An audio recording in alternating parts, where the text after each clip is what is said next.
YouTube, what's up? It's your boy Nigel coming back at y'all with yet another video. And yes, you saw the title, Creatine Gets You Gains and Hair Loss? Let's find out.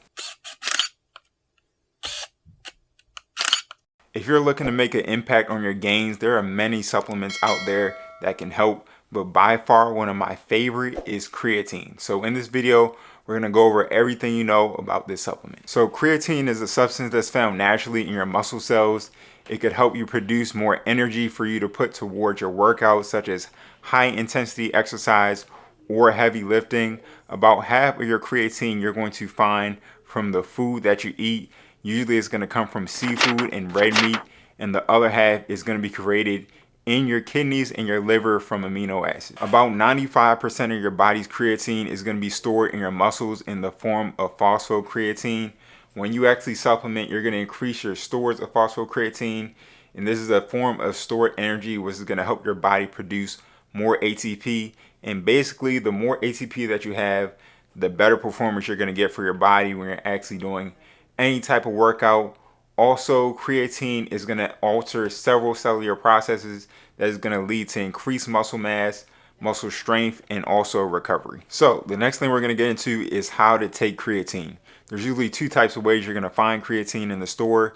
The first one is the powder form, as you can see right here. Make sure you mix it with something good because it does taste nasty on its own. So make a nice smoothie or something. And the second way that you'll find it is in a capsule. Now, usually people will recommend you doing a loading phase, which is basically for the first 5 days, you're going to take 5 grams 4 times per day for that 5 days. And then after that, you're just going to take the recommended amount, which is 5 to 10 grams per day. Doing this will load your body with more creatine and will help you get effects faster. But just to be clear, the loading phase is not necessary. Research shows that although somebody taking a higher dose of creatine will see benefits after 1 week, it was shown that if you just take the recommended amount, which is 5 to 10 grams per day, after 1 month, you'll see creatine stores build up equally as well as if you did the loading phase. So in other words, if you're worried about getting extremely fast results, you might want to do the loading phase. But if you're a little bit worried about the side effects of creatine, you might want to just take it really slow, and after a while, you just follow the recommended amount. You will end up seeing the same exact benefits. It'll just take longer for you to see those endurance gains, strength gains, and recovery. So now we're on to what to expect when you're taking creatine. The first thing to expect is water retention. There's a reason why they say to drink a lot of water when you're doing the loading phase, because water retention is a thing. Usually when you experience water retention, you're going to see your muscles look a little bit fuller. You're probably going to gain a little bit of weight. It won't be 5 pounds of muscle. It'll more than likely be 5 pounds of water. The next thing is strength increases.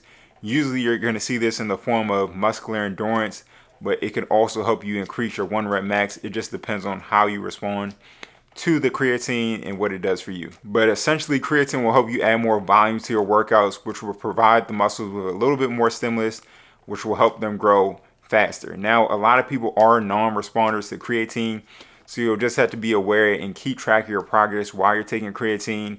If you see that your reps are not going up for the same exact weight, you might be a non-responder. Just make sure, because you don't want to be taking creatine for nothing. Now to what we all want to know. Does creatine cause hair loss? Because I'm sure we're all trying to keep our hair. So there was a study done with 20 rugby players, and the goal of this study was to figure out, does DHT levels increase with creatine supplementation? And in this study, they found that after creatine supplementation for 7 days, their DHT levels increased by 56%. For reference, DHT is a biologically active androgen hormone converted from testosterone. Now, DHT plays a vital role in the sexual development of males, including sexual differentiation of organs, prostate growth, and also gland activity. Now, for our concern, DHT is thought to cause a shrinkage of hair follicles, which leads to a shorter growth phase, which ultimately leads to male pattern baldness, or the medical term androgenic alopecia. Now, for androgenic alopecia to happen, the most important factor isn't an increase in your DHT levels, but actually your sensitivity to the DHT. So basically this means that if you have a lineage of balding men, there's a chance that you might be more sensitive to DHT, and taking creatine will increase your stores of DHT, which will ultimately probably speed up your hair growth.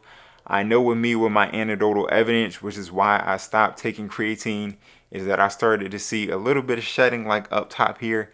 And I was thinking, no, I can't do this. So obviously, I'm probably a little bit more sensitive to DHT, but you'll have to try creatine for yourself to see if it's worth it. But you know, if you do end up passing all those tests that I said prior, creatine is a great supplement to have.